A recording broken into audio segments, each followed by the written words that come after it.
Thank you, Dance. Good evening, everyone. Yes, welcome to the back of the Colin Bell stand at the Etihad Stadium. We're just left of the halfway line, and we're sitting just in front of the Tunnel Club, where the great and the good start to pour out to fill their seats ahead of what could be a pivotal night in the title race. Well, these two are getting to know each other quite well, aren't they? It's a fixture that is becoming probably English football's most lopsided rivalry, really. Manchester City and Newcastle United meet for the fourth time this season, and if you are counting, there's a fifth one coming up in the FA Cup. The last time these two clashed this often was back in 1994-95. They played 5 times that year too. Back then, Andy Cole and Peter Beardsley were tearing up the Premier League, and City were, well, a very different football club. 30 years later, the power dynamic has certainly shifted. Pep Guardiola's side sits second, they're chasing Arsenal, and tonight they have the chance to pile on the pressure. By the time we leave here, the gap at the top of the Premier League table could be just 2 points. Anthony Gordon arrives fresh from scoring 4 goals in Baku on Wednesday night. Erling Haaland hasn't played for 10 days. He was rested against Salford last weekend because of a little knee problem, but he returns tonight hunting his 30th goal of the season, and he's achieved that milestone in all 3 previous seasons at Manchester City. But here's the thing, he hasn't scored against Newcastle United in 8 attempts, his worst record against any opponent. Well, Arsenal will be hoping that that trend continues tonight, and that Newcastle United do them a massive, massive favour. Here are the two teams. The home team, Manchester City, in light blue shirts with white shorts and light blue socks. And they start with Donnarumma in goal, Nunez, Diaz, Gay and Aït-Nouri as the back four. Bernardo Silva, Rodri and Nico O'Reilly are the midfield trio, with Marmoush, Haaland and Semenyo in attack. For Newcastle United, who are in their change strip of dark blue with orange trim, they start with Pope in goal, Trippier, Chow, Byrne and Hall, then Willock, Tonali and Ramsey behind Elanga, Voltemada and Anthony Gordon. Referee is Tom Bramall, VAR is James Bell, and Tom Bramall actually relatively lenient on the card front, but has got form for awarding penalties. He averages 0.36 per Premier League game, which is quite high actually. Tomorrow we'll take you round the grounds on a pivotal day with the North London derby from 1:30. Monday night football is Everton against Manchester United. We're back in the Champions League next week and the Europa League and Conference League too. All the football, all the time. You know it makes sense. It has to be Talk Sport. It's Saturday night. Let's get going. Newcastle United shooting from right to left in the first half. City from left to right. And Stuart Pearce, the former Manchester City manager and former Newcastle player, is here. No better person to call this game. Can Newcastle finally break their Etihad curse tonight, Stuart? Well, time will tell on that one. If they play the same way they did in the Carabao Cup game but convert their chances, they'll have a chance. Will they get those chances though in this game? City at the moment have been buoyed up by Arsenal dropping a couple of points in the week, and the title race is up and running. Here is Semenyo picking it up halfway after Newcastle just threatened at the other end in the very early exchanges of the game. We played 40 seconds. The ball is high up inside Newcastle territory, wide on the left. Aït-Nouri sends it into the centre. Rodri lends it to Bernardo Silva, then gets it back and then shuffles it back into the path of the new signing from January, Mark Gay. Just gets harassed a little bit by Joe Willock over on that far side and Jacob Ramsey just nudged him to the floor and gives away a free kick just short of the halfway line. I thought he looked a little bit vulnerable there. That was a bit of a soft free kick, Stuart. Yeah, he did. He didn't have a pass on. He turned away from play, and basically I think he ran out of ideas on where to play the ball and just drew the free kick. Play continues with Rodri over on the far side. Back into the centre circle where Ruben Diaz back in the team. His 250th appearance today for Manchester City. Sends the ball perfectly out to Aït-Nouri, who's galloping down the left. A low ball into the near post, looking for Marmoush. Steered away by Malik Chow. Gets there in front of Marmoush, the Egyptian, and his goalkeeper, and puts it out for the first corner of the game to Manchester City. It's 0-0. We played a minute and 43 seconds. Yeah, they are just looking at this set up for a corner. Newcastle have left Gordon up and they've left Elanga up, 2 speed merchants, and it's 2v2 at the back. That'll be interesting if the goalie can get his claws on this and launch it. Here is the corner in towards the near post, steered away by Hall, but only as far as Nico O'Reilly. He then gets dispossessed, and Jacob Ramsey tries to funnel it forward into Gordon, but Matthias Nunez, who's pretty rapid, clips it forward down the right instead, and then Byrne befuddles himself with a missed kick and then manages to recover, but then loses out to Bernardo Silva. A little trick to play in O'Reilly down the right side of the Newcastle United penalty area. O'Reilly trying to funnel his way past Byrne. The two number 33s collide, and the ball spills out behind and away for a corner kick away to our right hand side. 2 minutes 30 seconds gone. Sell out here at the Etihad tonight in the rain in Manchester. Really good atmosphere for what is a key game as we approach the final third of the season. Bernardo Silva short to Matthias Nunez, who comes running from right back to get into a wing position. Back to Bernardo Silva, who dribbles towards the edge of the box. Willett goes across, poor challenge. Silva continues. Gordon's come back to help out. He's shuffled behind for a third corner for Manchester City, and we haven't played 3 minutes yet. I've got to say, he's one of my favourite players in the Premier League, Bernardo Silva. He does everything right, and when he's picked the ball up there, it was like going back to the early 70s and Eddie Gray running at you. It was absolutely fantastic, and it's a cat and mouse at the moment. Newcastle trying to leave 2 players up, City saying we'll go 2 on 2 and then spring off you. Well, the corner has ended up going all the way back to the halfway line, where City are looking to build again. Rodri, who Pep admitted actually in his press conference this week he'd been brought back a little bit too early into the Manchester City side. They were desperate to get him playing again. He said actually that was a mistake. Here is Semenyo, capitalising on a Hall mistake, into the centre, flashes past Haaland, goes through the other side of the penalty area and is recovered by Aït-Nouri over on the far side. 0-0 the score. Here is Rodri once again, back to Ruben Diaz. Manchester City doing all the running in the opening exchanges here and looking pretty menacing coming forward as Silva goes down the right. The ball just about stays in. Voltemada's got it now. Newcastle United have got to find a way of getting high up the pitch here. Yeah, they've given the ball away a couple of times in their final third, once with Dan Burn, once in with Hall, and you can't afford to do that. City have started extremely well on the front foot. Motherwell chasing a European spot in the Scottish Premiership. They lead by 2-0 away at Falkirk at St Mirren tonight, and the ball is sent forward here by Newcastle's back line up towards the far side, and it goes straight under play and away for a throw in deep inside their own territory. Manchester City had a rare free midweek. Newcastle were in Azerbaijan. Eddie Howe and his team returned at 4 a.m. on Thursday morning from Baku. He was pretty clear though, Stuart, with the players that there was a necessity to recover, yes, but the idea of being at your best for a game against Manchester City is a sobering thought, and that in itself focuses the mind.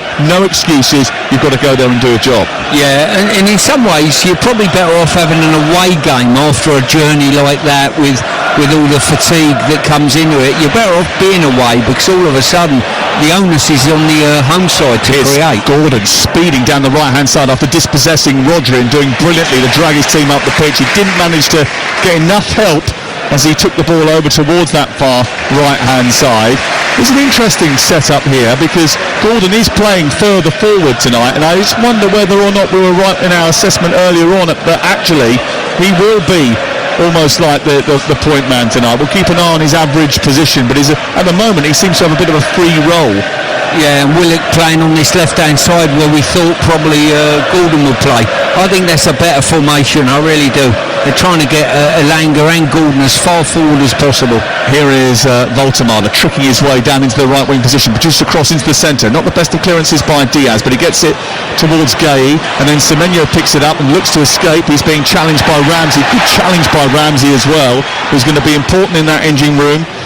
And it goes all the way back to the halfway line, and Hall manages to keep hold of it for Newcastle United. 6 minutes gone. This is TalkSport. Welcome to the Etihad Stadium in Manchester. It's been a busy old day in the Premier League and beyond today. Aston Villa drew with Leeds United.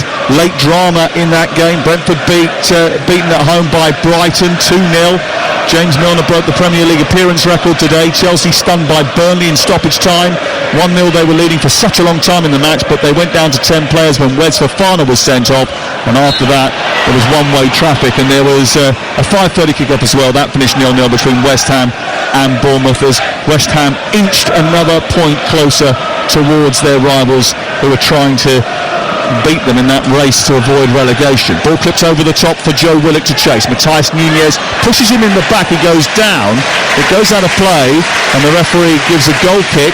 Nothing more than that. Willock is glancing in Tom Bramall's direction and asking for a free kick, which is not forthcoming. Yeah, I don't think there's a free kick. Just got to be a little bit stronger than that in that situation. And as we said, I think what we've got is Gordon playing as a number 9 and Valtemauda just dropping off, getting around the deep-lying Manchester City midfield player. Well, we mentioned it in our build-up that Eddie Howe has been very cute in terms of changing his tactics. He was accused of playing the same way and not getting the best out of this group of players. They've won 3 straight away games on the trot now, and he has just manipulated the formation. He's had to change things because of the lack of personnel that have been available to him, and Anthony Gordon going through the middle has certainly helped, it seems like, and he's doing that again tonight. Here's Trippier on halfway, heading the ball forward into the inside left channel. Willock was a little bit on his heels there, and Matthias Nunez gets it back to his goalkeeper Gianluigi Donnarumma, who's wearing highlighter pink clothing tonight. I was going to say Stuart Pearce would have been seen dead in that, but if it was free, he definitely would be. Given. A bit of wrestling match going on between Byrne and Haaland. Haaland wrestled Byrne first of all to the ground, and then Byrne wrestled him back. Haaland is saying that is the denial of a goal-scoring opportunity. Erling Haaland is very good, by the way, but he was 8 yards inside opposition territory, wide on the right-hand side. His next action was not going to be a goal-scoring chance. Yellow card for Dan Byrne, that's all. Yeah, I think the reaction of the City fans probably induced that yellow card, I've got to say. Dan was certainly all over the top of him, there's no doubt about that in a wrestling match. I think he was the aggressor between the two, and it's a dangerous game to play, leaving Haaland one-on-one with anybody.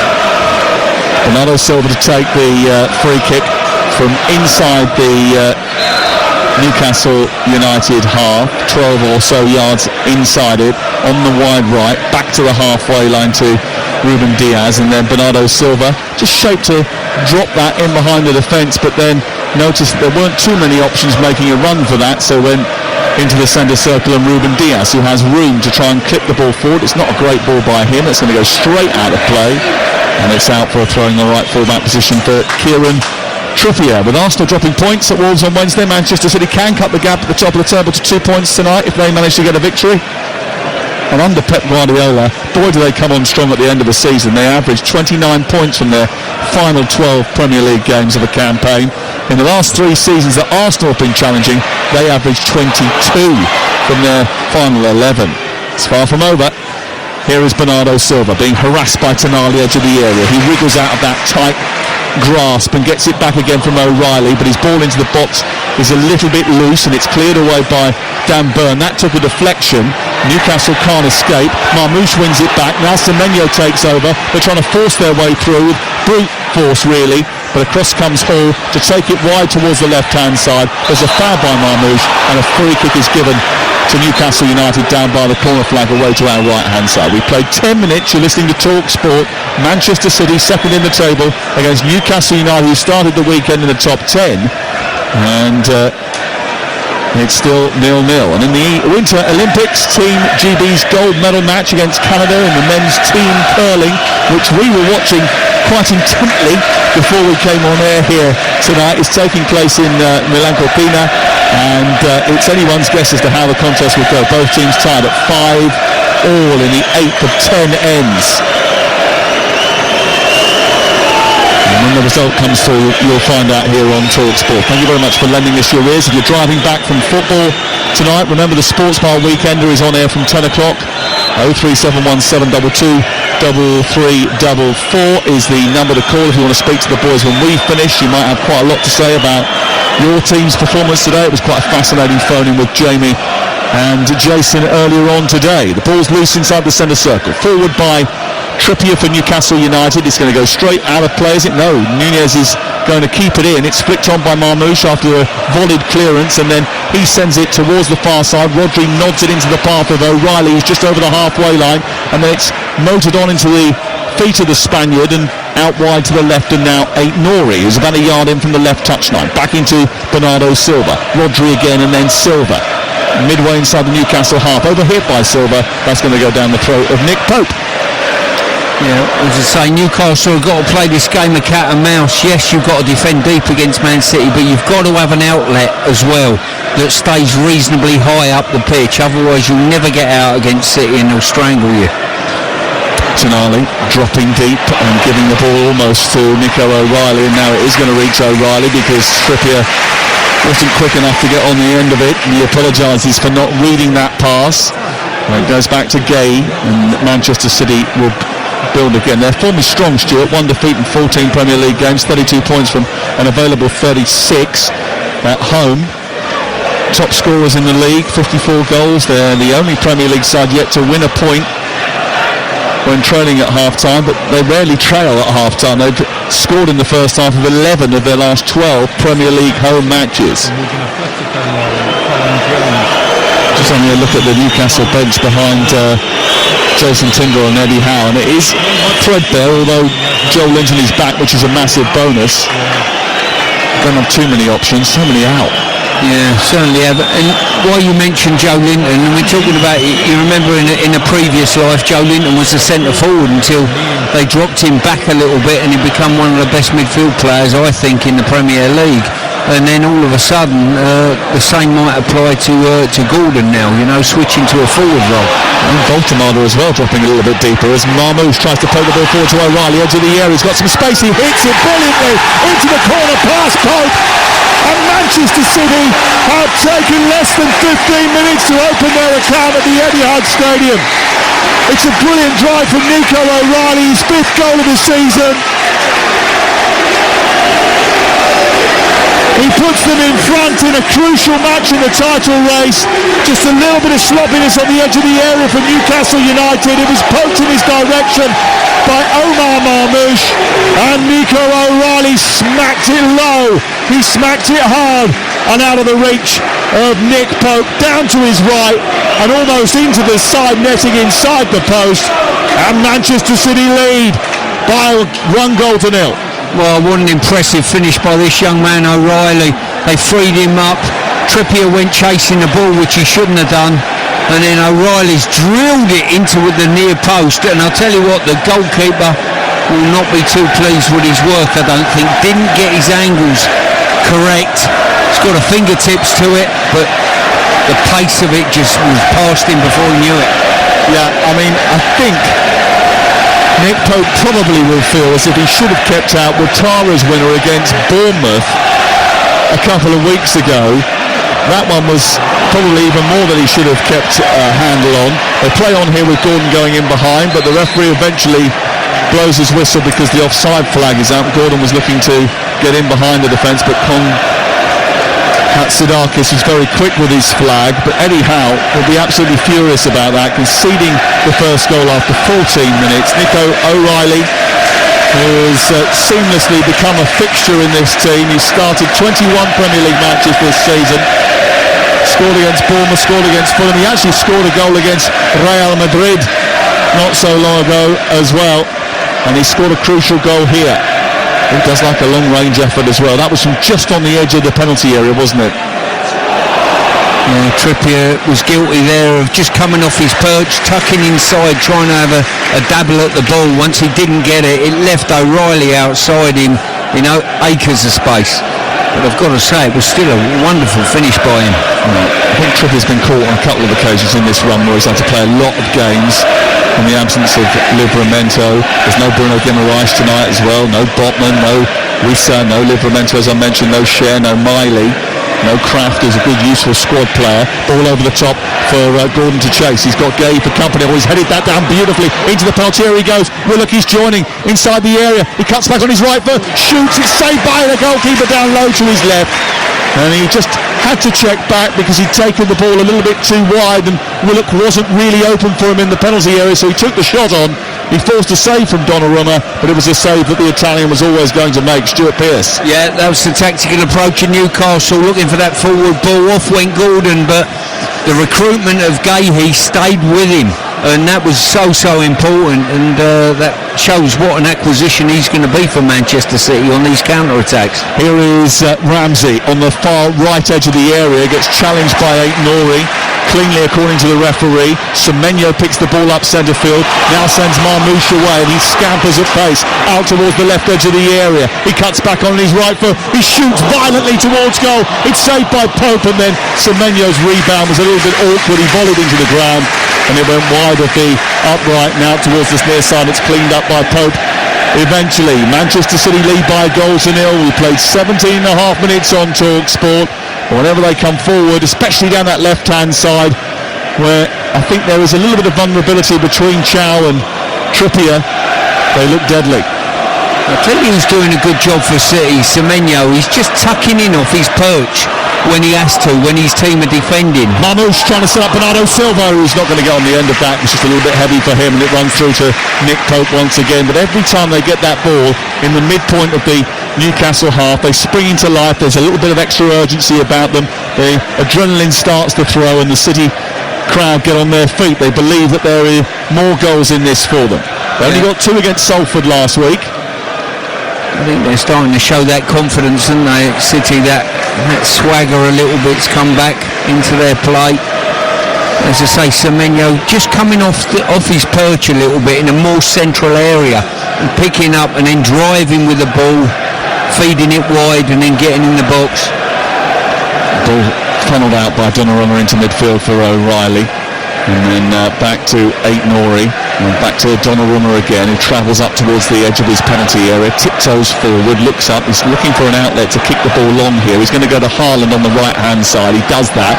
Haaland is beaten initially by Byrne and then escapes behind, and Nick Pope comes out and shovels the ball out into touch. Quickly taken throw, Matthias Nunez onto Haaland, into Rodri, bursts into the penalty area, Marmouche at the back post, across comes Jacob Ramsey, snaffles the ball up and clears it high into the stand away to our right and out for another corner, but that was quick thinking from Haaland.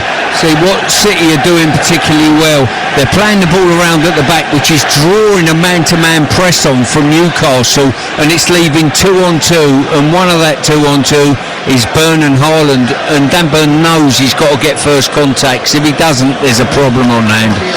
They've had a few problems already tonight. They trail by a goal to nil. We played nearly 20 minutes. You're listening to TalkSport. Manchester City 1, Newcastle United 0 on TalkSport with Enterprise Rent-A-Car. Whatever it is, they're here for it. Here's O'Reilly, back to Bernardo Silva, left edge of the area, ball to the far post, punched away by Pope, who comes and reads that and gets a good hand on it and sends it out towards the far corner, and it hits the corner flag and goes out for a corner kick over on the far side. They've racked those up in the first half of the game, and it's still 1-0 to Manchester City, and the corner is sent in towards O'Reilly, edge of the penalty area. A mistake, which has given the chance for Willock to break now, and he bursts over halfway. He had a big chance in the Carabao Cup semi-final they didn't take. He sends it wide onto Elanga. There's not many options in the centre apart from Gordon. He bounced forward though. It takes a deflection off of Aït-Nouri, and it's out for the first Newcastle United corner of the game. 5 corners at one end. This is the first at the other. And Newcastle have just got to make the most of it whenever they do get an option like this. Stuart Pearce. Yeah, they have. As I say, they're dealing on scraps at the moment, Newcastle, but once in a while when they do get good secure possession at the back, it's got to go forward quickly into Elanga, into Gordon, and then it's a race. Well, that chance that Gordon had when he raced away in behind the defence, he just took the ball a little bit wide. He needed to drive closer towards goal, I think, but I think it was Gay's presence that stopped him from being able to do that.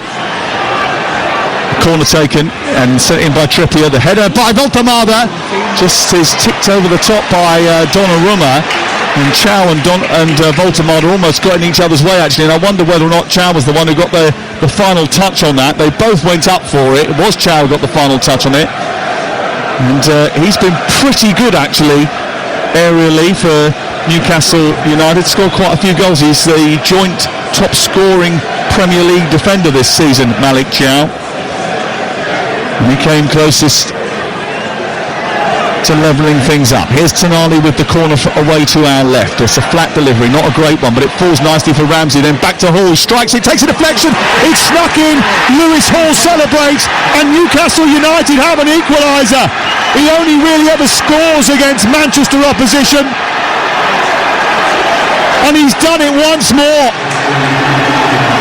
They needed to take their chances whenever they have come, and that one took a big deflection on the way through off the boot of Lewis Hall from the corner, which wasn't very well hit at all, but it snuck in past Donnarumma, and Newcastle United are level. It's a goal that will be cheered in the North East and in North London, because it's Manchester City 1, Newcastle United 1. Yeah, I think there was a deflection en route, if I'm not mistaken. Did it smash off a Newcastle back? I think it might have been a City back, actually. There was certainly a heavy deflection there. Yeah, I think you're right. And it's ended up in the back of the net. And as I say, it wasn't much of an opportunity, was it? But it took a wicked deflection that wrong-footed Donnarumma.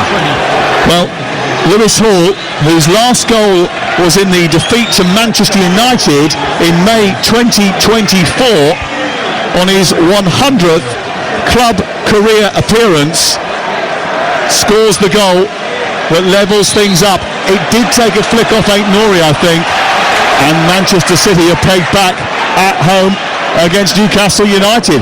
Now that is fascinating, Stuart Pearce, because it looked for all the world that Manchester City, after taking the lead, were going to run away with it, but Lewis Hall has popped up with a goal from a speculative shot from the edge of the area, and all of a sudden it's game on again.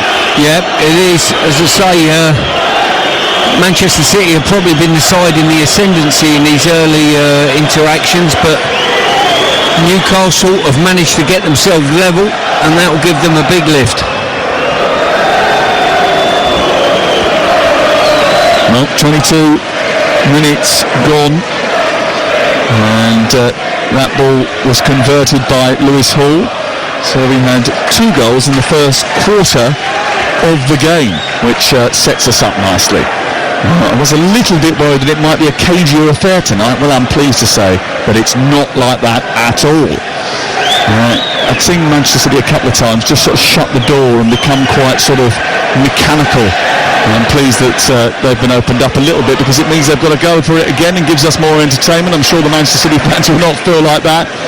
I'm sure that the Arsenal fans will be sitting there celebrating every Newcastle chance, because they want them to drop points. And Newcastle have had problems actually against the top sides in the Premier League, Stuart. They've taken just 2 points from a possible 24 in the 8 games that they've had against teams from 3rd to 7th in the league. Villa, Manchester United, Chelsea, Liverpool and Brentford. They simply cannot beat the sides around them, and they never win when they take on a team away from home that has started the day in the top 2. I'm just looking at Pep Guardiola's body language there. When his team are building up from the back, he's giving... Here's Marmoush taking the ball towards the edge of the area, a right-footed shot which takes a cannon off the back of the defender. It scoops into the air, it's headed away by Dan Burn and recovered by Rodri. Actually, it was fascinating in the huddle. We'll come back to that Pep Guardiola discussion in just a second. In the huddle after the goal, Dan Burn was going around just having a word with everybody just to make sure that their mentality was right. Now they've got something to hold on to here, and it will require a lot of effort to be able to see this one through. 1-1 the score, 25 minutes gone. You're listening to TalkSport. You were talking about the build-up play that Pep Guardiola wasn't happy with? No, Donnarumma's got the ball at the back, and they're looking to build up Manchester City. Newcastle have gone man for man, and he's signalling to Donnarumma, play the ball out to Marmoush. He likes the Marmoush TL sort of interaction, so he's not looking to play that ball into sort of Dan Burn and Haaland. He'd prefer it to go into Marmoush. He thinks that's a better trade-off, I think, looking at his body language. Well, his hands are firmly squeezed into his pockets of his combat trousers, black combat trousers with a black hoodie on tonight. No rain jacket at the moment as Haaland is poked down the right channel. He scoops across towards the far post. O'Reilly is there and he heads it across the goalkeeper and into the net. It's a super move, and Haaland comes up with an assist for O'Reilly, who gets his 2nd goal of the game. And Newcastle United are behind once again, just moments after equalising. This goal constructed by Haaland down the right side of the box. A beautiful flighted delivery, and arriving just in the nick of time was O'Reilly to make it 2-1. I'll tell you what, all the talk before the game is the new signings and the acquisitions and one thing and another, and someone who's come out the academy system is ripping it up today. Brilliant play by Semenyo, releasing Haaland. Haaland standing one up like any good winger would, and basically O'Reilly was too powerful for Trippier at the far post. That's a brilliant header. It is a fantastic header. Such a good header, because as it comes in, he gets up high, he sees where the goalkeeper is, he goes right back the other way, heading it back from whence it came, and that meant that Nick Pope, wrong-footed, could not shift his weight back to his left foot. He was never going to have a chance to reach it, and it rippled the corner of the net. Haaland jumps into the arms of his teammates in celebration, and Manchester City lead by 2-1. Well, we saw some footage pre-game of Niall Quinn scoring headers, and he would have been proud of that one, that's for sure. I'll tell you what, that fella as well, we talked a bit about Phil Foden and what he has to do to get into the England squad going to the World Cup. This fella's got to be in and around it, hasn't he? I mean, he's played left back, he's played left midfield, he's played centre midfield, he's great at arriving into the box. What a player to have. Thomas Tuchel's got to be thinking about including him. He did obviously include him in the autumn. He's definitely on the list for March, I would have thought. Yeah, and you say, you know, what has Phil Foden got to do to get in the international squad? Well, what's he got to do to get past O'Reilly in this squad? Well, that's what we were talking about earlier on. You know, the fact is he's not even playing games for Manchester City on a regular. And whilst that is the case, it's going to be difficult for him. But Nico O'Reilly, brilliant. And twice tonight he's shown his quality. There's a challenge there by Hall. Nunez has gone down rather dramatically, suggesting that he was kicked on the back of the ankle. And Stuart will tell you that doesn't mean anything until we've seen a replay where we can tell whether or not he's been actually kicked. And we just have to speculate that it's possible. Yeah, I think what he's done is put his foot across Hall, drew the contact. What a cross by Haaland. We're just looking at the replay. That is as good as any winger. Well, it's as good as he would want, let's say. Yeah, he would love that to be dripped onto his head, wouldn't he? There's a beautiful delivery by the big Norwegian down the right side of the box. He just clipped that up beautifully for O'Reilly, and he came powering in with a header, and it's 2-1 to Manchester City live on TalkSport as the title race kicks into gear again. And those Arsenal fans that moments beforehand were cheering that Lewis Hall goal at the other end, banging their fists in frustration once more back in London and beyond. Here's Willock, formerly of Arsenal, bouncing the ball forward and then scooping it out towards the left, looking for the run of Ramsey. Newcastle's Ramsey gets up towards the left edge of the area, attacking the Manchester City goal. Good cross into the box, header forward by Willock, away by Rodri, and that's a dangerous one. Donnarumma should catch it and does. And it falls out of the sky and into the big Italian's arms. And it's 2-1 to Manchester City. And the latest odds from Betfair available, the official betting partner of TalkSport's Premier League coverage, where right now you can get Manchester City to win the game at 5-1 on. Here's Gordon, right side of the area, right-footed shot, which is saved by Donnarumma. The draw is available at 11-2. Newcastle to win the game are out to 11-1 now. That's all thanks to Betfair. You can play in a different league this season with safe sum from Betfair. 18+. BeGambleAware.org. What will Eddie Howe be thinking now, Stuart? Well, he'll be a little bit disappointed. I mean, his team got back in on level terms, that is for sure. But they're just being pulled around a little bit by some really good play. I've got to say, sometimes you've got to turn around and say the opposition are doing well. Semenyo, like he's done now, look, he's gone and played right in the middle of the pitch when the ball's on the opposite side.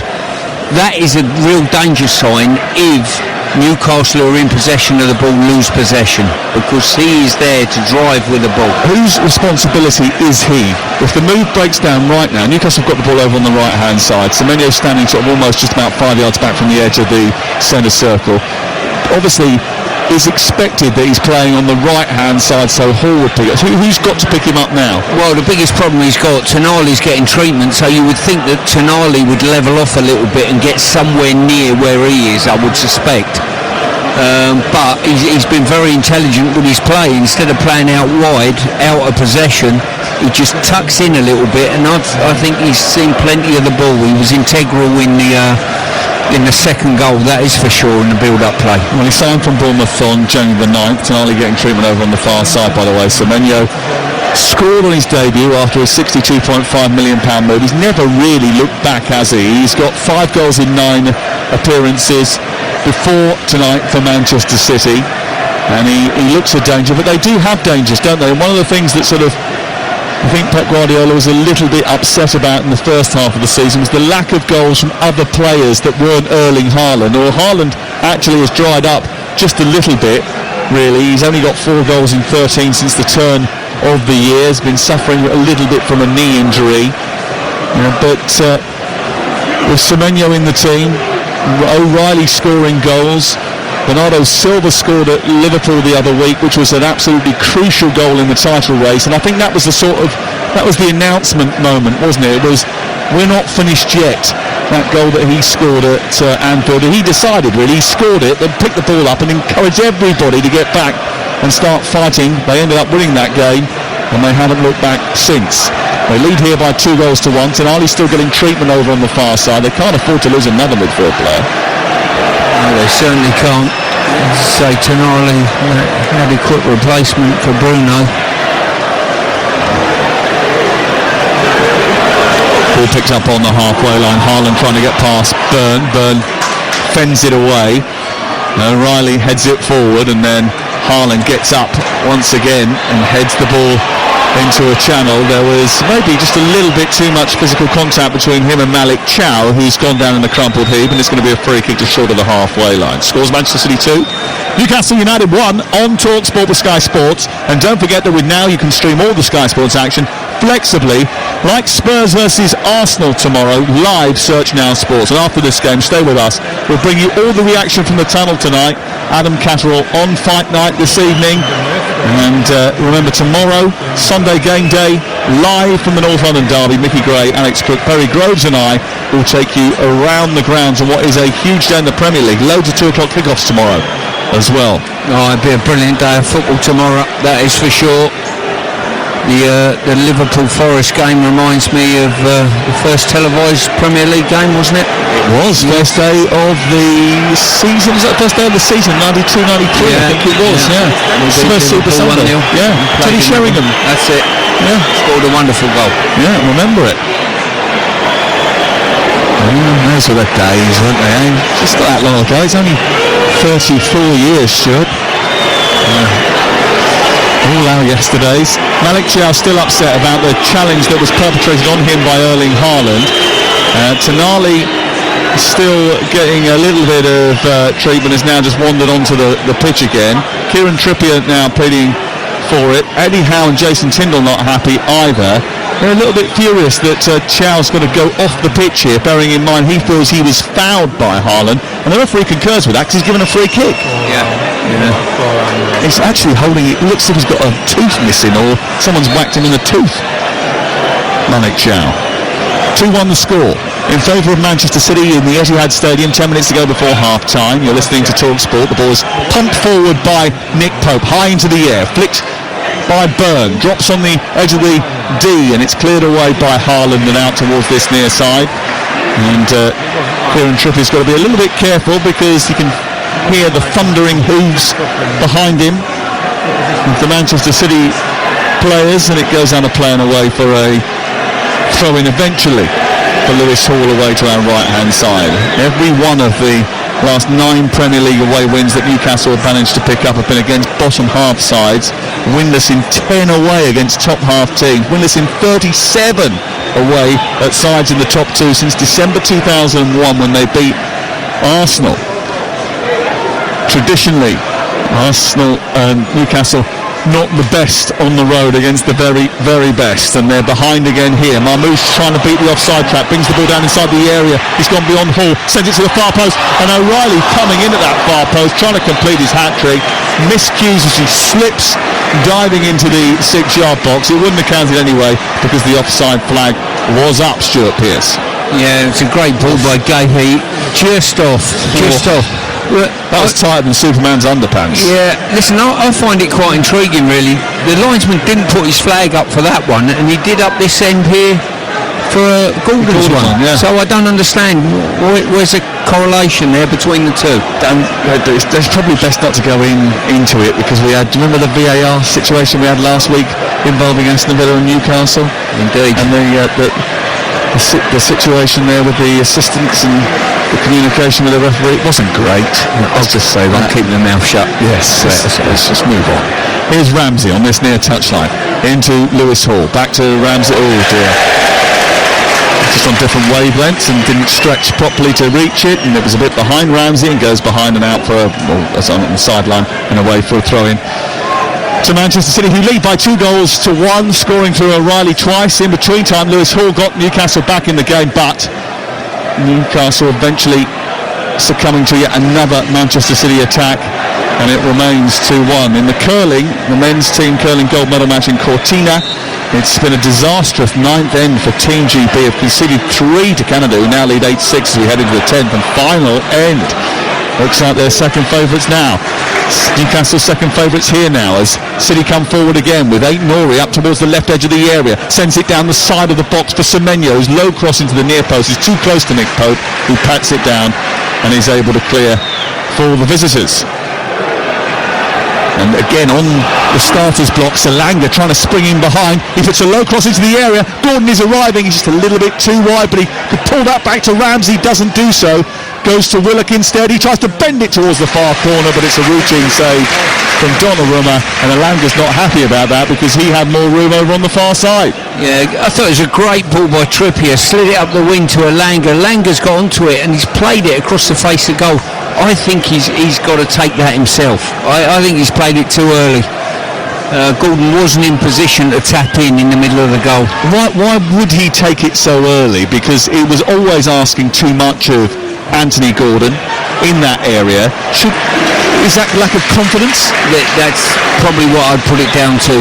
I think the right thing to do would be to take that and then see front Gahey up, give Gordon the opportunity to get in, alternatively try and take him on and beat him. Well, one of the things that Newcastle would have noticed, I mean, it hasn't happened so much in the last couple of weeks, but certainly it is something that's been a bit of a theme of 2026, is that Manchester City have slowed up in second halves of games. It happened in the Carabao Cup game between the two here, and they will certainly hope that continues, that trend here tonight. We're just approaching 6 minutes before half-time. It's 2-1 to Manchester City, and City are on the attack with Rodri, who's 5 yards outside the box, sends it into the centre. Burns sort of flicks at it. It goes out towards the corner flank. Matthias Nunes chasing with Lewis Hall. The ball ricochets off Hall and goes out for a throw-in down by the corner flag away to our right-hand side. Busy old day in the Premier League. Aston Villa scoring a very late goal against Leeds. That game finished all square. Chelsea all square with Burnley, who scored in the 93rd minute of the game against 10-man Chelsea, who've had 8 players sent off this season alone. And West Ham drew with Bournemouth, and Brighton beat Brentford away from home in the Premier League. Great win for Portsmouth in the Championship. Borough dropped points. Coventry won away, worrying West Brom. Here is O'Reilly down the left into the penalty area looking for Haaland, who heads it backwards rather than forwards. Voltemada gets it clear, and Anthony Gordon is asked to race upfield, and he knocks it past Diaz and then tries to go on the outside. Diaz brings him down. That's going to be a yellow card for Ruben Diaz, who gave himself no option really, because Gordon, stuck on the afterburners, was burning past him at rapid pace, and Ruben Diaz had to take emergency action. Yeah, good play there by Gordon. He's just took it first time, made it a foot race, and Diaz used all his experience. Just got the arm across the chest, pulled him down and took the yellow card. And it was taking the yellow card, wasn't it? Yeah, but I think if the referee didn't book him, he'd have walked across to the referee, picked the pocket of him and booked himself. Just give it here. Just give it. It gives a free kick to Newcastle United, and they have already caused a problem from the set piece. Tonali's poor delivery into the box ended up at the feet of Lewis Hall, and he smacked it beyond Donnarumma. and went into the net. Tonali is about to take this free kick, which is just 2 or 3 yards in from the left sideline, midway inside the Manchester City half of the field. It'll be Tonali to take it, right-footed, arcs it towards the penalty spot where Dan Burn is arriving, and Dan Burn is scoring for the second time in the game. Newcastle have scored from the set piece, or have they? The offside flag belatedly goes up from Kon Hatzidakis. Burn was celebrating, and then 2 or 3 seconds after that, the flag went up. Let's have a look at it, Stuart Pearce. Was he? Yes, I think he just was. That's him at the near, but yes, just offside. The grimace on Eddie Howe's face looking at the screen in the technical area probably told you the story. Well, Jason Tindall is having a go at him and saying to him, why did you go early? That was a great free kick. The VAR has checked it, the offside has been confirmed, and Newcastle United have missed a great opportunity. Do you know what though? I mean, there was a push there by Diaz that pushed him into an offside position. Exactly that. It'd be interesting to see whether that's deemed as a free kick or alternatively, well, as the ball comes in, he's pushed by Diaz, so surely they should either retake the free kick. Well, while the ball's in flight, you cannot take a free kick, can you? You know, you've got to give a decision one way or the other. Either you deem it a penalty or you don't, and you play on. Well, if that touch happened, we only saw the angle of him actually pushing it. We didn't see where the kick point was. If it happens before the ball is kicked, they have to retake it. If it's after the ball is kicked, it's a penalty. Well, we need to see another replay of that. Either way, Newcastle might feel a little bit hard done by. Hall trying to wriggle out of a tight little grasp with Rodri. Hall gets it anyway. That's so brilliant in tight areas. Hall. Elanga sent down the side. Gay comes across to meet him. He's on the left side of the area here. Elanga getting to the edge of the box. Gordon wants it. Gordon takes it. Gordon moves into the box now and tries to go in between the 2 centre-backs. He takes a bump off Gay, goes to ground, but the referee's not going to give anything for that, and it's cleared away by Donnarumma. The one thing I will say about this first half, Stuart, with 90 seconds to go before we blow the half-time whistle, is that there's some encouragement here for Newcastle United. Yeah, I think that would be fair to say, certainly until a third goal comes. Brilliant hold up. And that might come now because Semenyo has been released by Haaland, and he's tried to tuck it left towards Marmoush, and he just drove the Egyptian a little bit too far wide. Ball collected again by Manchester City's Aït-Nouri. Midpoint of the Newcastle half is Rodri. He's square onto Nunez now. And Newcastle have got everybody back behind the ball here as Gay strides forward. Feeds it into Bernardo Silva. Back from Marmoush to Bernardo Silva again, who runs laterally, then feeds Rodri. Rodri's got a new haircut for the weekend. Guides it back to the halfway line. And Manchester City inch towards the break. We've got 30 seconds before half-time. Newcastle haven't won at the Etihad since October 2014, and that is their only win here. That was in the League Cup. Here's Haaland from the edge of the area, striking low towards the goalkeeper's right. Nick Pope had that covered all the way, and it dribbles behind and away for a goal kick away to our right-hand side. Manchester City 2, Newcastle United 1. I tell you what, Haaland's done well today. I've seen him have a lot of interactions. He's held the play up well.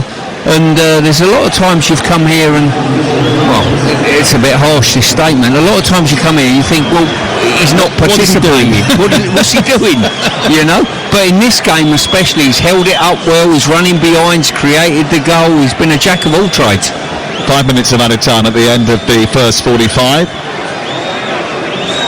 Seems like quite a lot, really, for not very much in terms of transgressions in that first half of the game. The ball's gone out of play anyway, and it's out for a throw in the right full-back position. I'm sure Eddie Howe and Jason Tindall will all have some positive things to say about this first half. A couple of negative things will be the scruffiness with which the 2 goals that they have conceded have come by. A bit of a mistake by Trippier, actually, on both of the goals, really, failing to deal with O'Reilly. And Newcastle United find themselves 2-1 down, but they almost sprung there because they had 3 players that were beyond the defensive line the issue is that Matthias Nunez was playing them all on, Stuart. It was, and it's those little interactions that City have got to guard against, you know. That's why Newcastle will be a continual threat from start to the end of this game, while the scoreline's only 1 goal. They've got the ability to go from back to front very quickly and in behind.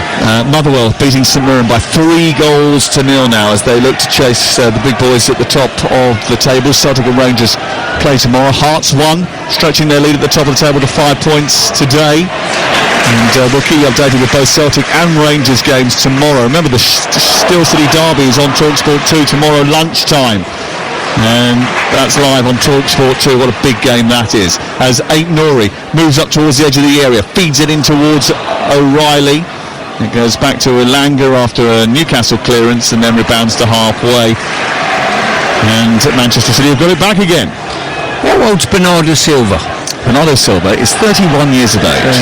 The distance he travels in games, it's just perpetual motion watching him. Here is Marmoush up towards the edge of the area. Right-footed shot. He unloaded one there and Pope went diving towards his near post. And actually, I think if that had just tucked inside the post, then Pope probably wouldn't have got there because he flung himself. And it was such an early shot from Marmoush, it might have caught everybody out. Well, he's hit that with massive dip, but trouble is he just hit across it a little bit, didn't he, and pulled it beyond the post. Yeah, and pulled that right towards the left-hand side, and that just dragged it away from Nick Pope. And it remains 2-1 to Manchester City as we approach half-time here on TalkSport at the Etihad Stadium. A couple of those who are Tunnel Club members have just walked up the gangway away to our right-hand side to get their a la carte half-time refreshments. Here is, you got your a la carte half-time refreshments? We've got your dairy milk, I think. No? What's that, an Eccles cake? Eccles cake. I've gone full Manchester. Oh, good on you. We like that. Here is Trippier clipping the ball over the top for Elanga. Elanga brings it down, tries to travel infield. It's being marshalled by Aït-Nouri. Comes back to Tonali, who switches the play to the left-hand side, and Ramsey now takes it on. And he went to go and dance towards the edge of the box, but he was offside. I mean, that's pretty negligent, isn't it? Yeah, it certainly was. Good switch of play, good hold-up play by Elanga. And then, I'll tell you what, I'm not sure he's offside. It's really, really tight. Now, and the decision well, the linesman to our left flags for everything, the one to our right lets play go to a finish. Very strange. Well, you're supposed to if it's within 5 yards. Well, that was the flag down. That was within 5 centimetres. It wasn't even that. No.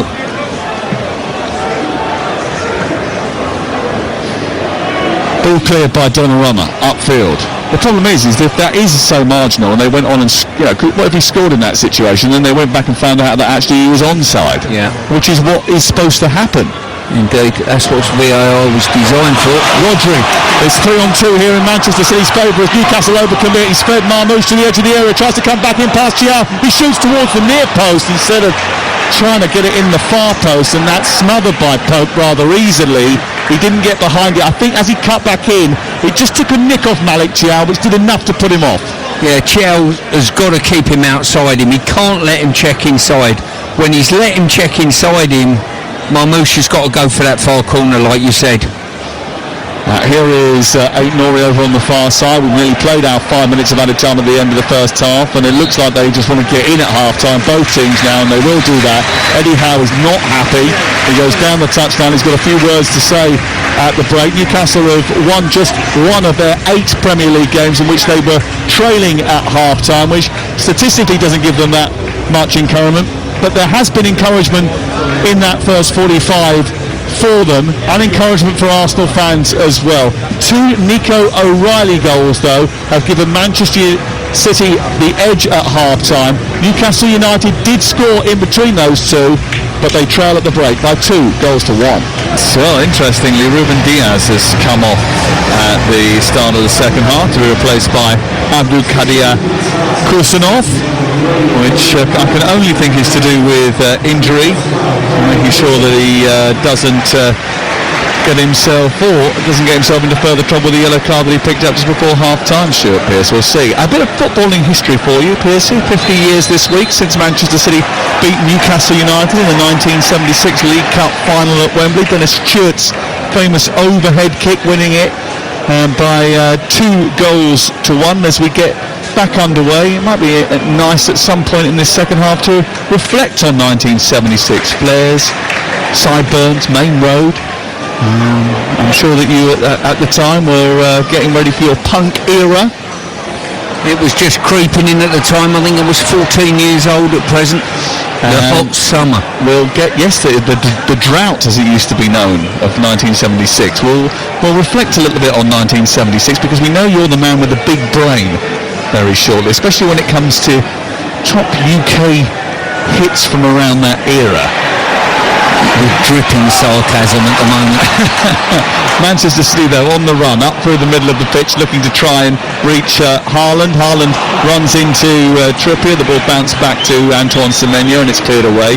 Manchester City in light blue jerseys, white shorts and light blue socks, attacking the goal away to our left-hand side in the second half. Newcastle United in dark blue with orange trim, sort of orange trim, attacking the goal away to our right in the second half, and no changes for them. Lots of space on the far side for Ramsey if Baltamada can find him, and he does that now. He gallops towards the edge of the area, gets into the box, hands it off to Hall. His cross hits a hand, does it? The referee says no. The Newcastle supporters behind the goal certainly asked for it. Baltamada's got it again. Ramsey out to the far side. 2-1 the score here. And Newcastle just causing a bit of a problem there for Manchester City, and there was a lot of room for Ramsey to gallop into. Maybe they didn't make the most of it. VAR would have checked that, but nothing doing at the moment. More space on that left for Hall, and then to Ramsey once more. And Ramsey now on the left angle of the penalty area, looking for a way to get to the 18-yard box. He nudges it back to Tonali. A good little body weave from Hall past Rodri. Into Gordon it goes. He then gets tackled by Rodri on the edge of the area, and the ball is cleared away by Nico O'Reilly. Here's Stuart Pearce. Yeah, just run flat that last attack. And just the substitute from City, I think, Sam, was a combination of the yellow card for Diaz, but they put a lot more pace in their back line now with Kusanov, haven't they? Yeah, that's a good point. Sensible, very sensible. Kusanov very speedy. Yellow card out for Elanga. Or is that Joe Willock who's got it? The referee was sort of wafting it in Langa's direction, but I think it was Willock who certainly made the offence. It's a free kick anyway, and Willock is the man who I think has picked up the yellow card here. It remains 2-1 to Manchester City. Free kick on halfway. VAR would have had a look at that incident inside the penalty area, but doesn't appear to have been anything in evidence. Given away sloppily by Semenyo and then picked off by Rodri. I think because Semenyo's wandering into a more central position, it has just left a little bit more room out on that left-hand side, and with Hall and Ramsey now stationed out there, it means that when Newcastle do break, it's Nunez against those two, and that's where early in the second half they've got a bit of space, Stuart Pearce. Yeah, it certainly is. As I say, Semenyo quite enjoying playing in that tucked-in sort of role. He drifts out wide every now and then, but he quite enjoys it, sort of almost a number 10 role on occasion. Right, here is Bernardo Silva. Kusanov out to the far side. Goes back infield to Kusanov once again, and then it's picked up by Bernardo Silva. 4 minutes into the second half. It's been pinched again off Semenyo's toes by Ramsey this time. That was a challenge that was a little bit over-exuberant from Bernardo Silva, and he might too be walking into the referee's notebook. Yellow card. Yeah, poor challenge. He sort of almost had to make that decision. He's got a hint of ball, but he's took a big dollop a leg as well. 1976 then. I know that you would have been listening to the charts around that time. So a big chart here, a UK rock song that was dominating the charts at that time. A couple of clues, no passes, no help from Ian Danter.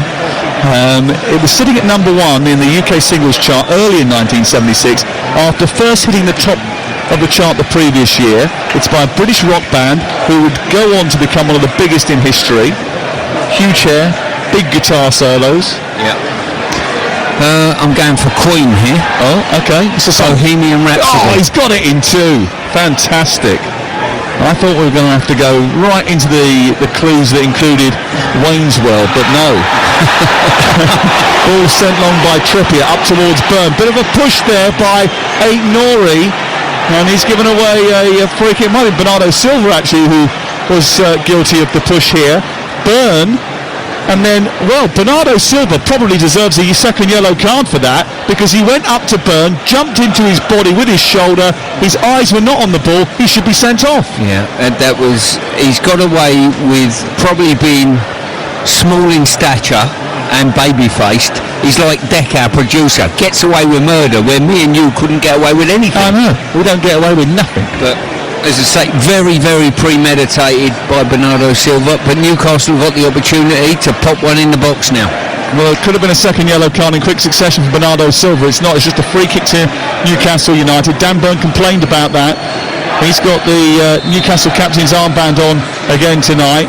The free kick about to be taken by either Tonali or Hall, who is standing over it. It's left side, 6 yards outside the penalty area. And it might be an in-swinger from Hall here, which will aim to cause damage at the far post, where Byrne and Voltemada are being marshalled by Haaland. In it goes towards the near post, and it ripples the side netting. And the Newcastle fans behind the goal, some of them thought that had snuck in beyond Donnarumma, and it almost did. Yeah, I've got a feeling the replay will show this was well wide of the goal. I may be wrong there. Yeah, that was well wide of the goal. To be fair, it's hit the back of the side netting outside of the goal.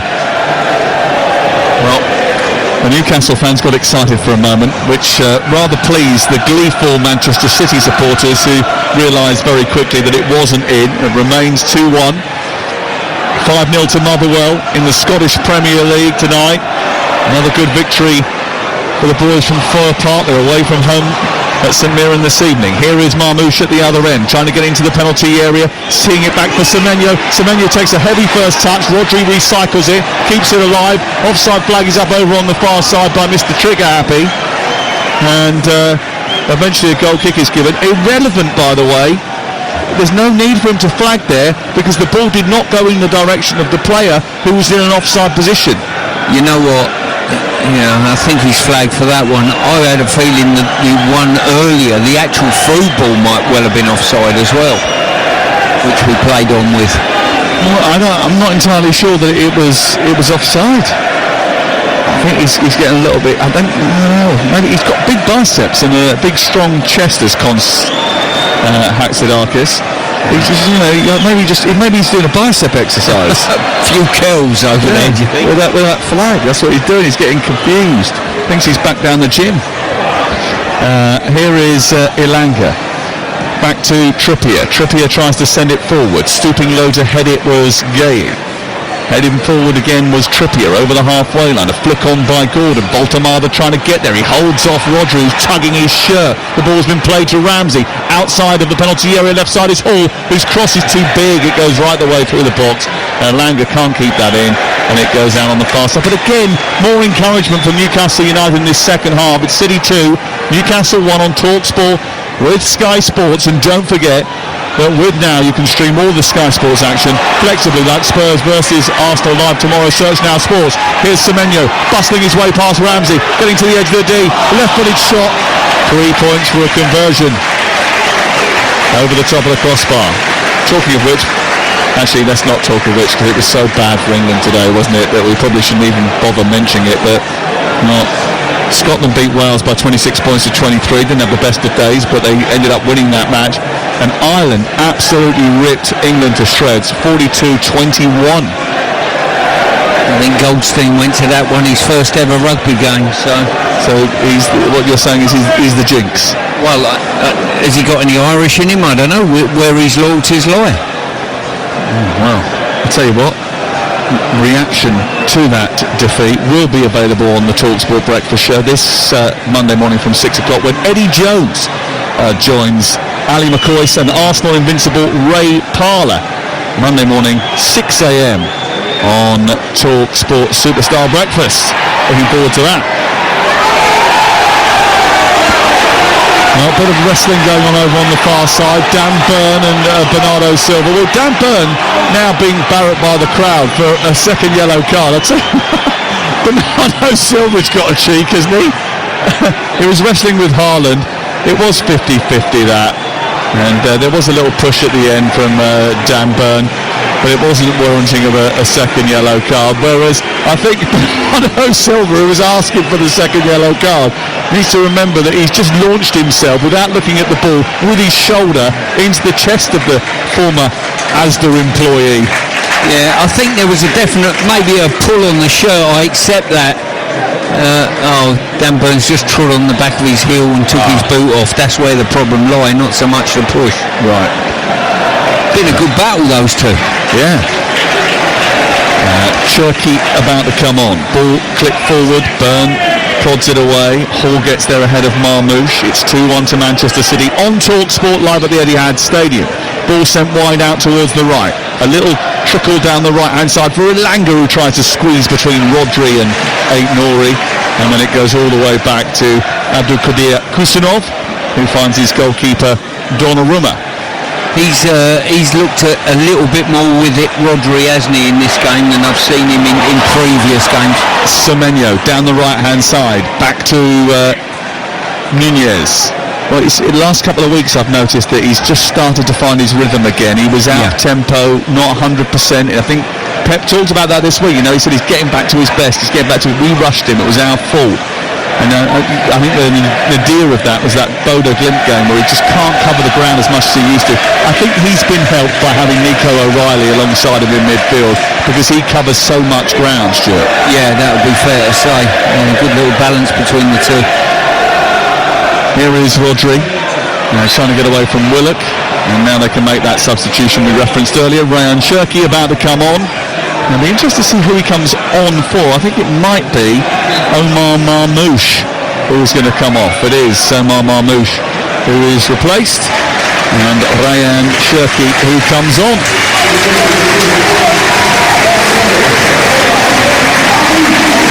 That's done me for curse of the commentator. Yeah, Marmouche to score. Nightmare. He's off anyway, and Cherki is on. Do we safe sub on curse of the commentator? Maybe we should add that in next season. Here's Rodri to take the free kick. We're talking about the Friday morning battle between me and Ray Parlour that we have on TalkSport Breakfast. Harvey Barnes is about to come on, and so is Joel Linton as well. So two changes in just a moment for Newcastle United. As the cross comes in towards Haaland inside the penalty area, he nods it back towards Cherki. It works its way out towards the left-hand side of the box that Newcastle are defending, and Manchester City still on the attack with Rayan Aït-Nouri. Aït-Nouri into Rodri, back to Mark Guéhi. Newcastle have just scored 4 second-half away goals in the Premier League this season, which is the joint fewest with Wolves. To give them a better chance, they're going to send on Joel Linton and Barnes.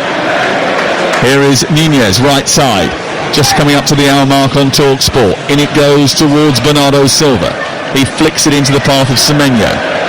Bernardo Silva again to halfway. Kusunov across to Silva. Newcastle trying to escape. We haven't seen much of Anthony Gordon in the second half, but we might now as Willock picks the ball up of a loose pass that's gone out to Ramsey left side. He's danced in, found Gordon. Gordon is dispossessed by Mark Guéhi, alert as ever. Nabs it, gets it to Rayan Cherki. And a chance for Manchester City to get away, but it was a bit loose. The ball was won by Tonali. They turned it over again after losing it again. Hall now breaks down the left-hand side for Newcastle.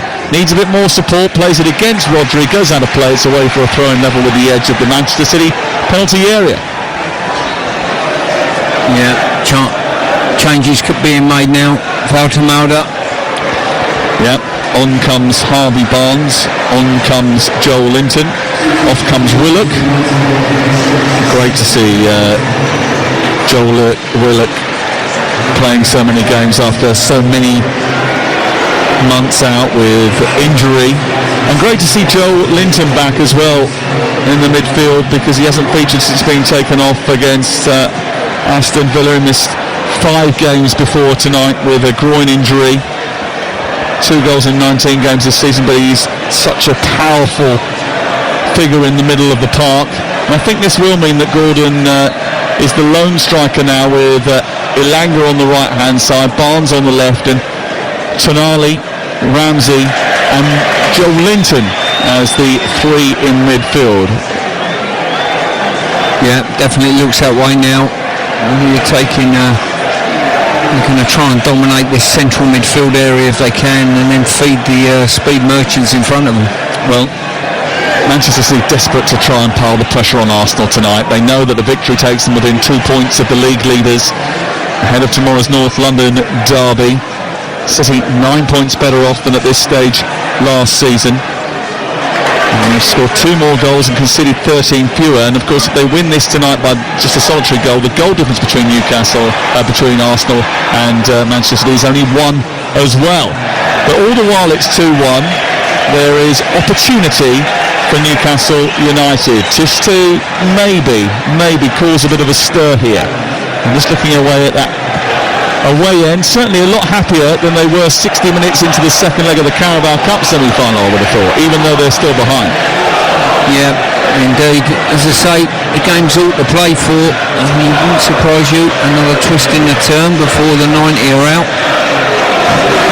They do like a twist and a turn, don't they? Absolutely love it. It's a thriller, isn't it? Here is Nunez over on the far side, trying to twist away from Harvey Barnes, and Barnes drags him back, gets someone in the eye and a yellow card. Welcome to the game. I didn't think his first interaction in the game would be a yellow, but game's sort of just stagnated slightly, hasn't it, in this sort of last few minutes. City haven't gone forward with the verve that they showed before, and Newcastle are yet to sort of create anything. It does feel a little bit like another one of those games where Manchester City have just started to run out of steam as they've got into the second half again. You know, that's happened quite a lot this season, especially in recent months, where they have just sort of almost applied the handbrake in the second half, and now they've seen the accelerator go on from Elanga, who's been played in by Ramsey. A lovely turn and a play in towards his feet. The Swede goes down the outside of Aït-Nouri, who's wrestling with him and uses his body and just helps him off the ball, and Elanga not strong enough to withstand it. It goes out of play. Really good set-up play there by Newcastle, freeing Elanga up in behind the back line. Great run, very, very high line in comparison to the ball, and then, to be fair to Elanga's teammates, they would have expected slightly better. And the assistant on this near side didn't raise his flag, even though it was tight. Kept it down, just in case. Goal kick away to our right. 2-1 the score to Manchester City on TalkSport with Enterprise Rent-A-Car. Here for it, book now at enterprise.co.uk. Haaland has been released down the left-hand side. Tonali comes back at him to try and block his path to the penalty area, but he scoops past him, and then Cherki finds Semenyo inside the box, left-footed. It's low, it's hard, but it didn't have enough pace or direction to get beyond Nick Pope, who dropped on the ball inside the 6-yard box. Yeah, great set-up play there. Donnarumma just finding the space this time for Haaland to run into and spring off of Burn.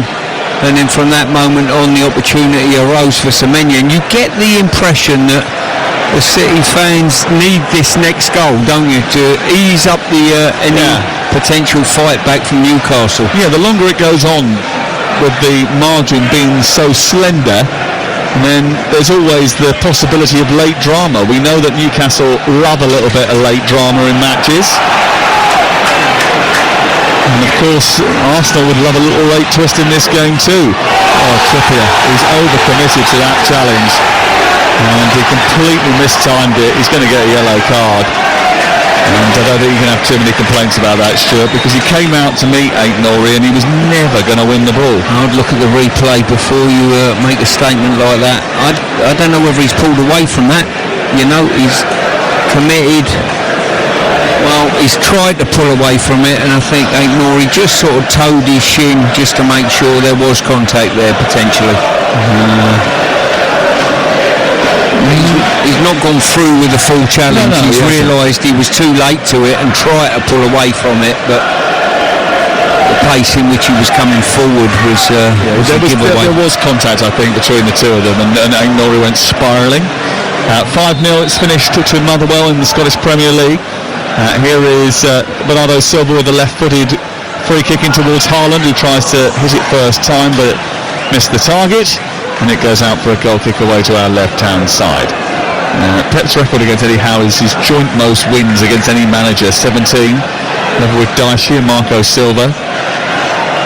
How is Haaland getting on today, do you think? He scored in his first game against Newcastle on a 3-3 at St James's Park back in August 2022, but he's proud to score in 8 consecutive appearances against them, and he hasn't scored as many goals in the second part of the season as he did in the first. It was, it's 29 in 37, but he's only got 4 in 13 since the turn of the year. He's almost sort of turned provider more than anything else tonight, hasn't he? Yeah, where I wouldn't have a concern about him, let's say, but where I'm sort of a little bit disappointed in him is in games where he doesn't score, you can accept that, but what's your interaction within the game? I think today he's played his part within the game, and he's built up work, and he's, link play, if you like. I think he's done pretty well in that, so I think he's had a decent game. Free kick to Manchester City, 5 steps inside the Newcastle half, 2 on the score. The GP men's curling team lost their gold medal match. They finished with a silver medal around their necks. That's the second time in 2 Olympics that they've picked up a silver medal. A disastrous end to that game. Their 4th medal at the Winter Games in total, 3 golds and a silver now for Team GB. Here is Hall trying to bring the ball out of the sky. It's fouled by Ryan Shirky. Then the ball is kicked away by Matthias Nunez. No yellow card for delaying the restart. Lewis Hall and Dan Burn reminding the referee of that protocol. Stuart Pearce just raises his eyebrows. A little reminder every now and then. Little reminder. Just in case the officials forgot any laws of the game. 23 to go before the end of the match.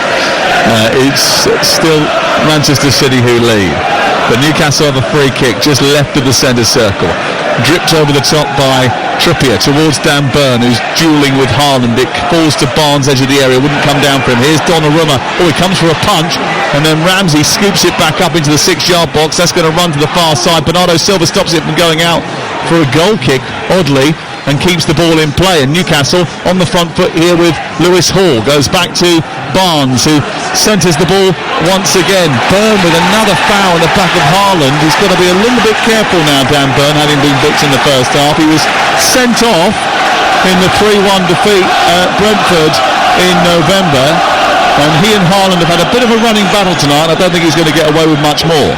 I think they've had a brilliant battle, and you know what, he's given offside. He hasn't actually given a foul. Whether it's a foul or not, I don't know, but the bottom line is Haaland's back in there. He's competing with Burn at both ends of the pitch at the moment. Yeah, he's getting a little bit spicy though, and Dan Burn has to be a bit careful. I think if you ask both players, look, to the referee, do you want to give fouls every time we have a coming together? They'd say no, just let's get on with it, you know. But I don't think they weren't like that, the officials.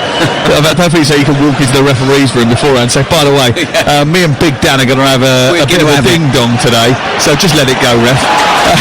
It's Bernardo Silva down the right-hand side, moving towards the edge of the area. It comes all the way through to O'Reilly, looking for his first senior hat-trick. He sends it out to the left-hand side for Silva. Silva crosses into the box. It's headed away by Hall, and then it's picked up by Gordon and Joel Linton and then cleared away. It's currently Manchester City 2, Newcastle 1. Here are the latest odds from Betfair, the official betting partner of TalkSport's Premier League coverage. We'll come back to that in just a second because Tonali and Elanga escaping. Elanga trying to get the ball into the centre, gets it back towards Tonali after good defending by Abdelkadir Husnov, and then Aït-Nouri then tries to clear it. Gay manages to clip it forward, and then O'Reilly can't get hold of it. Chow has it. O'Reilly drags him to the ground.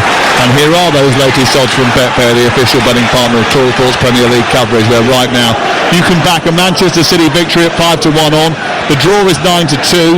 It's 20-1 for Newcastle to come back and win the game. That's all thanks to Betfair, playing a different league this season with Safe Sub from Betfair. 18+, gamble.org. Yeah, I still feel as though there's that element of nervousness around here. They're desperate for this third goal just to extend things, make it a possession-based game for City. And Newcastle pushing.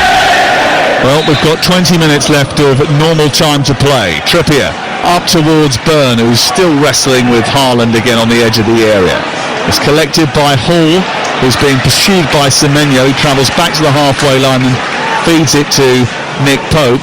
And now coming forward again is Kieran Trippier for Newcastle United, who have managed to stick in the game here against Manchester City, who are chasing Arsenal at the top of the Premier League. The gap will be 2 points before they play in the North London derby tomorrow. And by the way, that's a good representation of what the table should look like if they win here today, because Arsenal have played a game more by the end of the weekend, or will have played a game more by the end of the weekend. They played their game, which has been displaced for the cup final in midweek. Here's Ramsey down the right for Newcastle United, trying to get the cross in, but Matthias Nunez blocked it and then looked to escape. Joel Linton mops up for Newcastle United, who win it inside opposition territory. Dan Burns stayed up from the free kick. It's a really good challenge by Kusanov, who's getting cheered every time he puts a tackle in now, Kusanov. I think Stuart and I have talked about him quite a lot, haven't we? And we're saying he's going to develop into a very good player once he settles into the rigours of the Premier League. And I think over the last sort of 2 or 3 months, he's shown that in different matches. Yeah, when you consider the start he had to his City career, it was absolutely woeful, you know. He's come through that, and sometimes you've got to go through that and suffer a little bit to come out the other end a better player, and he has got that commodity of sheer pace. He's 21 as well, isn't exactly he? That. He was 20 when he joined, poor fella. He had a difficult debut in January 2025 against Chelsea when he was hooked at half-time.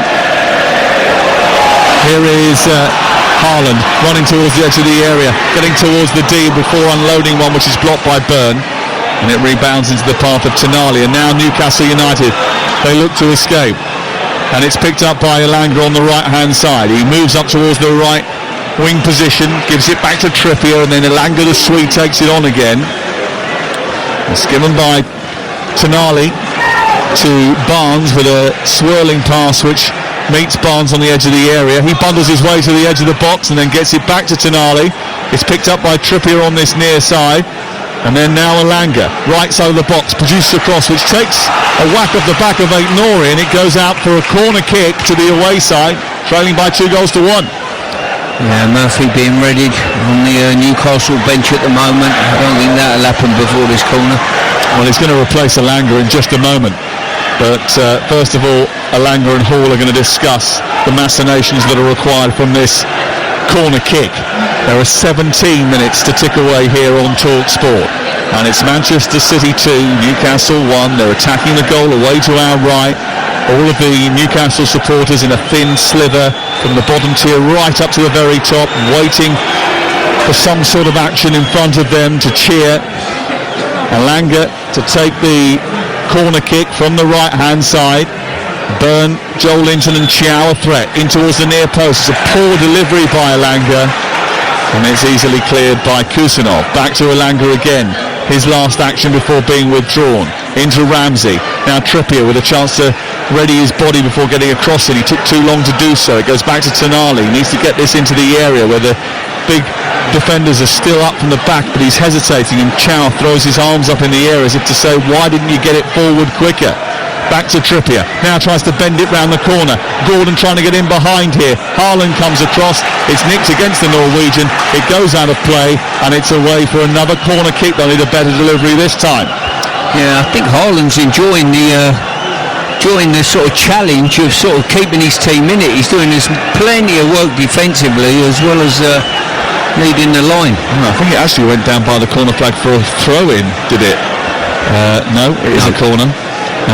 Trippier's just gone to retrieve a ball from one of the little plinths because the fans behind the goal didn't give the ball back. It is a corner, as we initially said, with Lewis Hall to take it. With his left foot, this will be an in-swinger. Need a good delivery here. And again, Byrne and Joel Linton and Chiao will be the targets.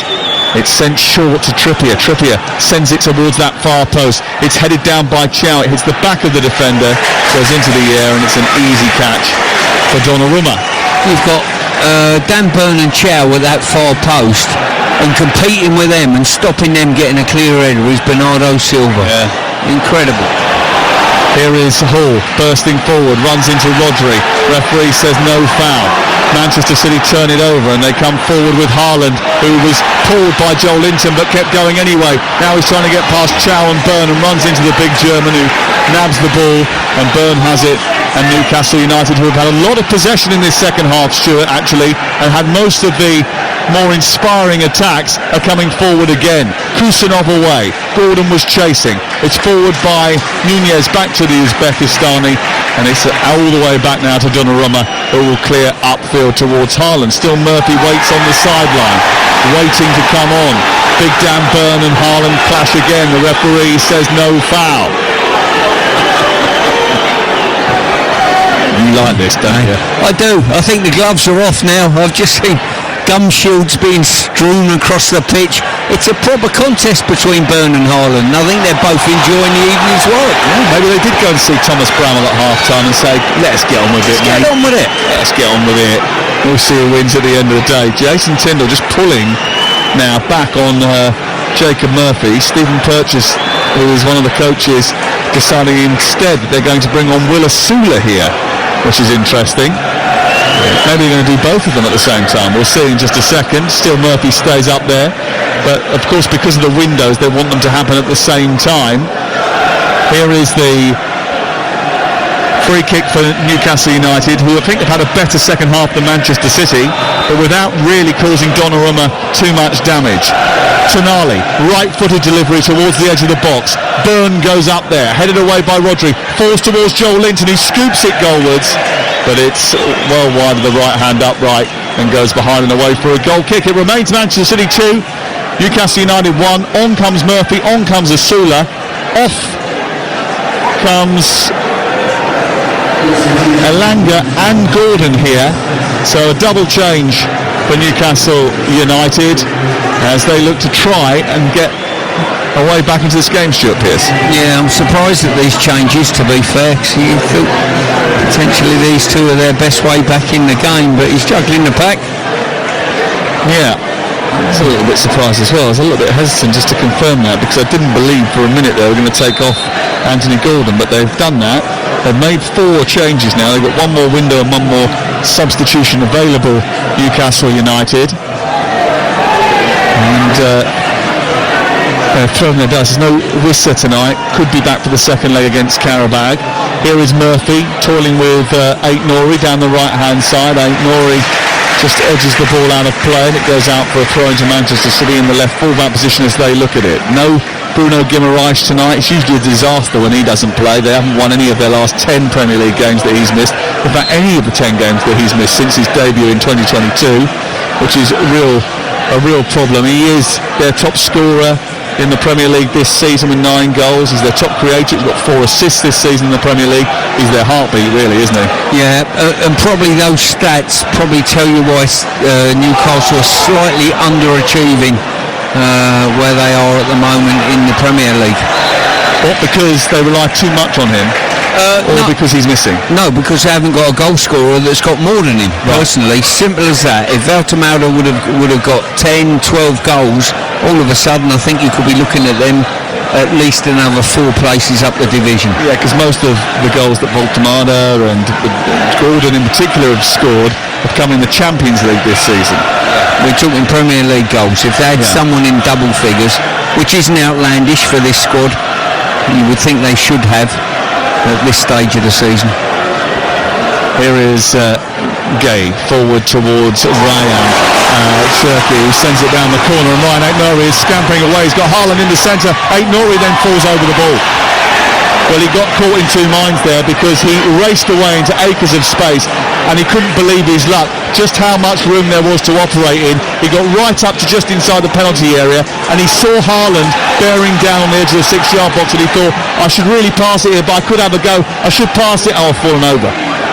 Yeah, to be fair, you've got to give some credit to Dan Burn there. He didn't come across quickly. he give Lake Nori an absolute chasm to run into, and he run into it, and then all of a sudden he pulled the shutters across both Lake Nori's eyes and the goal. It's a little bit slippy out there. Here is Joel Linton just proving that fact by diving in with Lake Nori. Ball goes out of play and it's out for a throw into Newcastle United. It is tumbling down again, the rain here. I can't remember the last time we had a dry day, and they tell me that 2026 every day has been wet. I haven't been here for a couple of days, so I don't know if it's still been the same, but I hear it has been. Oh, it's beautiful sunshine when you were away, my friend. I bet it was. Murphy's take the free kick on the near side. I tell you what, there's a nervousness creeping in here. There is a little bit. You can feel it. Agitated, isn't he, down on the touchline? I mean, he's usually quite animated anyway, but he's getting a little bit agitated.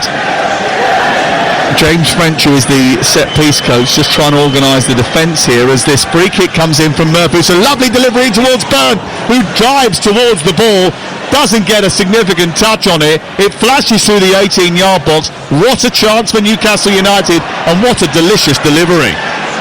Yeah, it certainly was. And City on the back foot. It's that man Bernardo Silva filling in for right backs at the moment. And the ball goes up to halfway, doesn't reach Haaland, it goes all the way through to Pope, and again kicking the ground on this near touchline. Old Pep Guardiola's getting a little bit antsy, more antsy as time goes on. 45% possession Newcastle have had, but a lot more in the second half. They've had 11 shots on the Manchester City goal, 5 on target. It's only really managed two fewer shots overall than Manchester City throughout the whole game, and both have had 5 shots on target in the match. It has been a fascinating second half where Newcastle really have looked the more likely, and Ramsey's got it now on the halfway line. He's looking to release Murphy through the middle, but he doesn't get the ball right. It goes all the way through to Donnarumma. Yeah, I can't help thinking that the substitutions, the last window that Eddie Howe had there, he's probably weakened the team more than strengthened it with that attacking threat in many ways. I'm not making excuses for him, but I just wonder whether or not there was a little bit of the fatigue element creeping in with the 5,000-mile round trip that they've had in midweek. Yeah, I get that, Sam. As I say, it's easy up here to make statements, but certainly he'll know his squad better than I. Here's the issue. They've had 5 shots in the second half, and they've had none on target. Newcastle United, they've had 57% of possession. You know, our eyes weren't lying. They've had 2 corner kicks. Manchester City have none. Manchester City have had only 43% of the ball in the second half, and it has very much felt like that. Yeah, and City's game now with probably another 10 minutes or so to go. They just need to keep hold of this ball and kill the momentum of Newcastle. Yep. They're almost giving up on getting the next goal. Here is, that's a dangerous game to play, isn't it? It is. It's a bit of an Arsenal game to play. It's the same that Mikel Arteta has been criticised for. Yeah, indeed.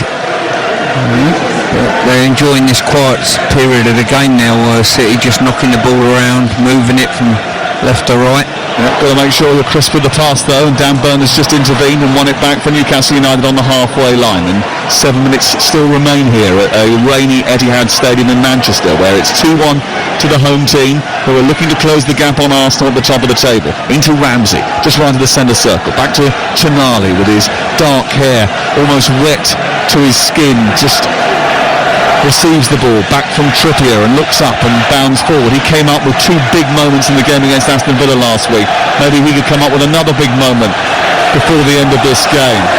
Manchester City's crowd getting behind them now, trying to urge them on, and they need them at this moment in time because they're not quite hanging on, but they're not over the line yet, and they need to be driven over the line. Tonali flicks it round the corner looking for Osula.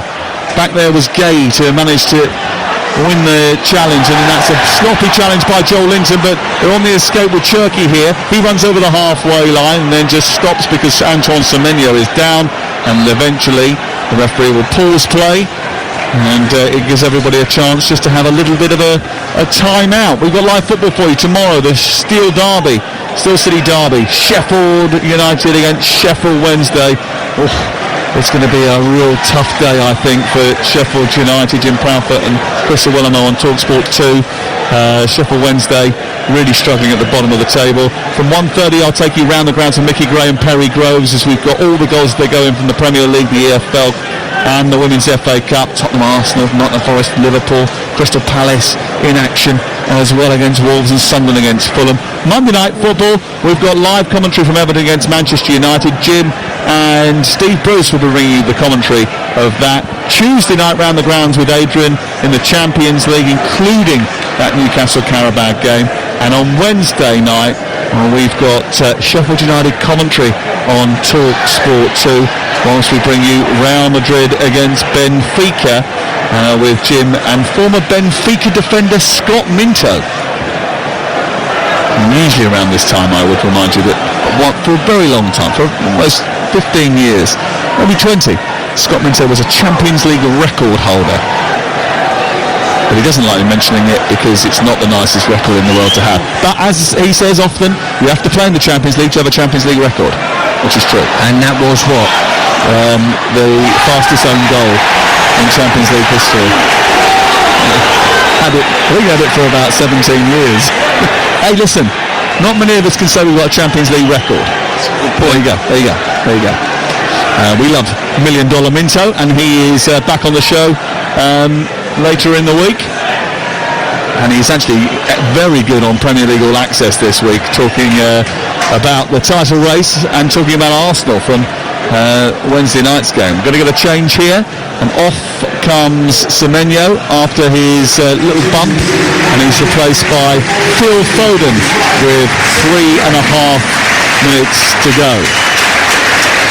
Do you know what? I'm always astounded by players this season having one of their hands taped up. I think this is a record for me, actually. 4 Manchester City players have all got hand strappings. It's fashion, isn't it? It is about a year now, yeah. We'll get the summer out the way, they'll forget about it, and no one will have their hand strapped first game of the season. It's weird, isn't it? What is that all about? I really don't know. Because, I don't know, mate. I'm not cool, so I wouldn't know whether or not it was trendy, but it doesn't look particularly good, does it? It's not like a fashion statement. It's not like your trendy... No, I've gone down the wrong avenue. No. I nearly said you and trendy in the same sentence. No. Can't be right. It's a cheap shot, fella. I was back in 76 when we done the quiz earlier, when we side pockets and high waistbanders. Here is Murphy trying to escape. He feeds the ball forward, and all of a sudden they found themselves the wrong side of the Manchester City defence, and then Murphy plays the ball forward, expecting Asula to make a run, but he just doesn't do that, and then Murphy stops, looks along the line to see if Ian Hustley is going to raise his offside flag. Yeah, they're great opportunities that Newcastle have had, but I just think with Gordon not on the pitch now, or maybe even Alanga, who's running well when he was on. Yeah, just lost a little bit of threat, haven't they? Yeah. Barnes hasn't really managed to get in the game, has he, really?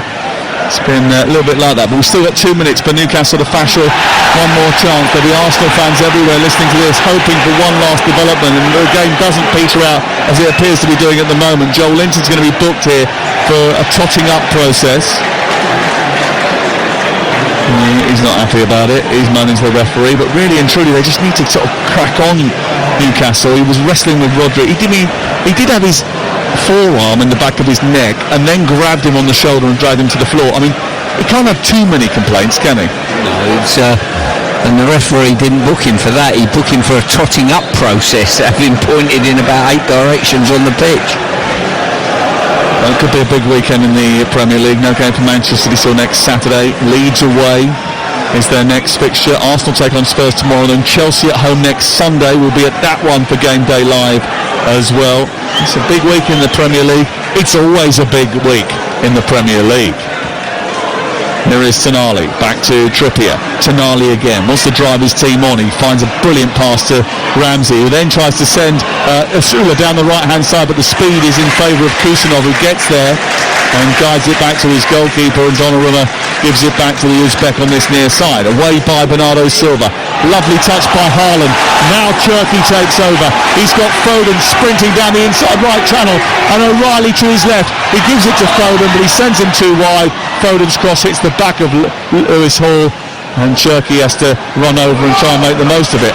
Foden eventually gets it back after a little deflection. We've got 30 seconds of normal time plus added still to play.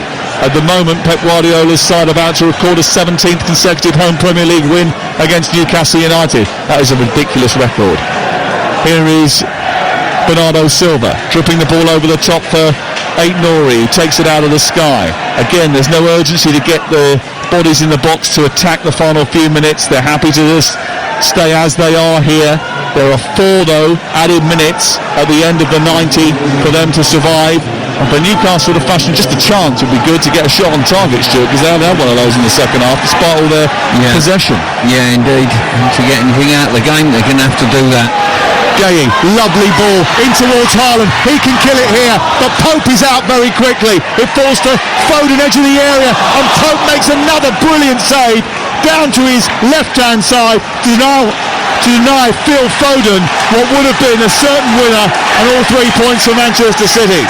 Got to say, a lot of credit's got to go to Nick Pope there. I think he was the one who managed to get the block on Haaland and then extended a leg on Foden. Double save from Nick Pope to deny Manchester City a 3rd goal in the game. Could that be an important moment? Tonali is down. At the moment, they're down to 10 players here, Newcastle United.